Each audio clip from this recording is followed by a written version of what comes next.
ఈరోజు 3వ వార్డులో ఎన్నికల ప్రచారంగా 3వ వార్డు అభ్యర్థి తుర్పాటి రాంబాబు గారికి మా మేడం ఝాన్సీ రెడ్డి గారు మరియు మేమందరం కూడా ప్రచారం చేస్తూ ఉన్నాం.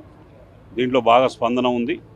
ఎందుకంటే గతంలో ఉన్నటువంటి కౌన్సిలర్ కూడా ఏం పనులు చేయలేదనే ఒక ఆలోచనతోటి ప్రజలు ఉన్నారు.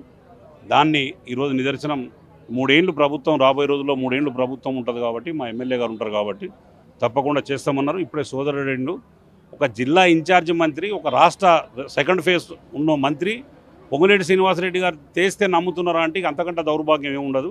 వారే హౌసింగ్ మంత్రి, వారే ఈ జిల్లా ఇన్ఛార్జి మంత్రి, వారు చెప్పినాక కాదనేది ఉండదు. ఎందుకంటే మీరు ఒకటే ఆలోచించాలి, పొంగులేటి గారు ఇచ్చిందంటే హామీ, వారు హౌసింగ్ మంత్రి కాబట్టి ఆ రోజు ఇక్కడ పేదవాళ్ళు ఎక్కువ ఉన్నారు, పేదవాళ్ళకు హౌసింగ్ ఇక్కడ తక్కువ ఉంది. గతంలో హౌసింగ్ లేదు.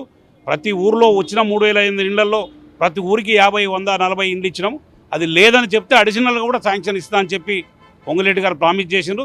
స్పెషల్గా తొర్రూరు టౌన్లో పేద జనం, చుట్టుపక్కల నుంచి వచ్చి జనం ఇక్కడ బతకడానికి కూలి చేసుకొని బతికే వాళ్ళు ఎక్కువ ఉన్నారు.